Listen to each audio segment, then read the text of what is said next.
Olá, pessoal. Nós focamos nossas aulas até agora, né, em problemas, solução numérica de problemas de valor inicial com EDOs de primeira ordem somente. Então, nessa aula, vamos ver como generalizar, né, os métodos e a análise para sistemas de EDOs, tá? E EDOs de ordem superior. Mais especificamente, vamos ver como é feita essa extensão, tá? Ou seja, através de uma reformulação do problema na sua forma vetorial, similar ao que vimos lá em sistemas de equações algébricas. E vamos ver como resolver também problemas de valor inicial com EDOs de segunda ordem, convertendo-as a um sistema de EDOs de primeira ordem, mostrando exemplos. Mas, claro, o foco vai ser na formulação dos problemas. Tá? A resolução em si, usando o MATLAB, vai ser feita na próxima aula, onde lá naquela aula eu vou assumir, né, que vocês já saberão, então, como esquematizar o problema e principalmente escrevê-lo, né, na forma vetorial, que é justamente o que vamos aprender aqui, né, nessa aula. Então, nós vamos considerar um PVI, geralmente com N variáveis dependentes e N EDOs. Por exemplo, lá coisas que vocês já viram lá, um reator com 4, 5 componentes ou concentração e temperatura, então um sistema de equação diferencial para cada uma. Tá?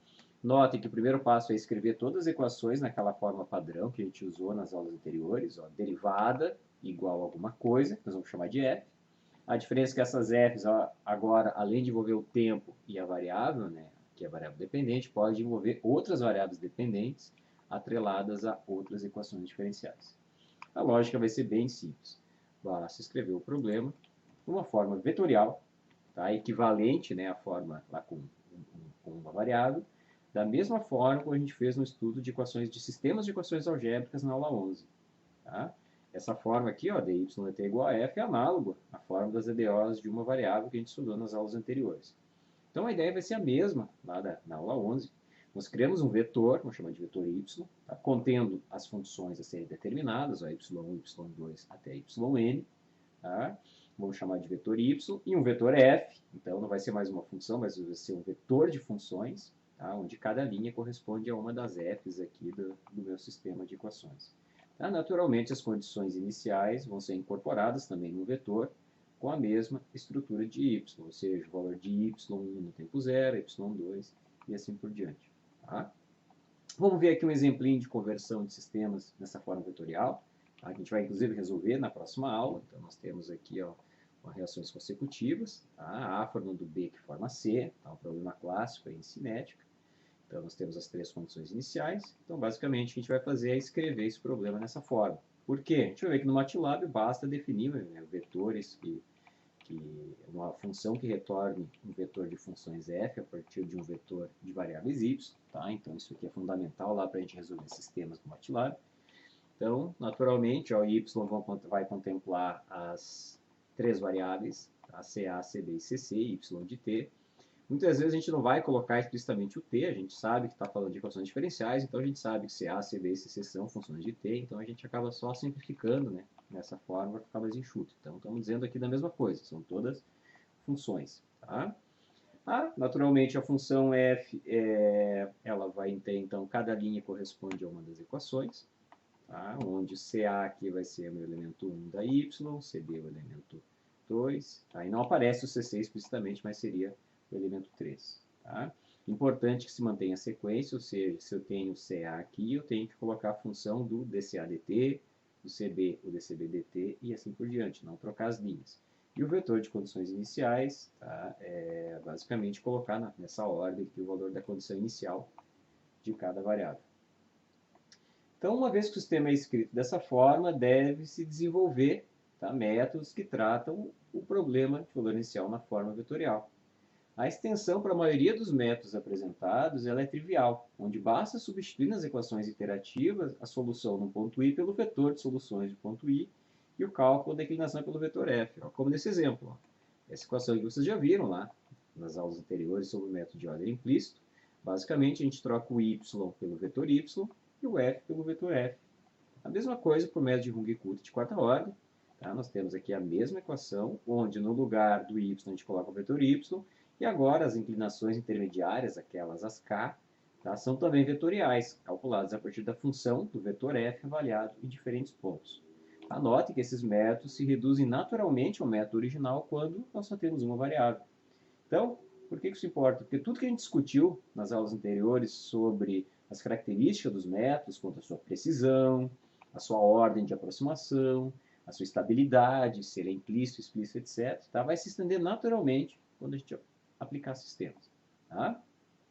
Agora vamos ver como resolver, então, as resoluções que a gente vai ver na próxima aula. Vamos ver como resolver problemas de valor inicial com EDOs de ordem superior. A ideia é reduzir uma EDO de ordem n a n EDOs de primeira ordem, ou seja, um sistema com n equações que é resolvido, então, conforme o que a gente discutiu ali nos slides anteriores. Tá? Nós já usamos uma estratégia dessa natureza para resolver EDOs de segunda ordem. Lá no início da disciplina, por exemplo, pega uma EDO de segunda ordem, converte em duas separadas de primeira ordem. Tá? A lógica vai ser a mesma aqui. Ó. Considere que eu tenho um problema de valor inicial envolvendo uma EDO de segunda ordem.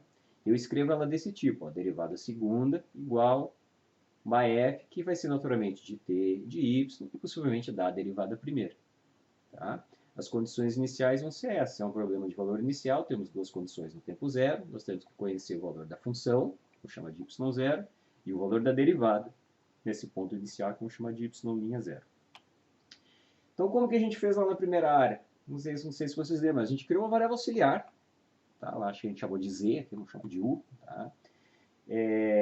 Onde ela é definida como dy dt. Tá? Com essa mudança de variável, o que a gente faz? A gente reescreve a EDO usando essa variável auxiliar. Então, ó, se u é dy dt, d2y dt é igual a du dt. Então, se eu aplicar essa mudança aqui, me chega aqui. Tá? E a única coisa que eu mantenho na minha equação é f, o t e o y, e onde aparecer a derivada, eu troco por u. Tá?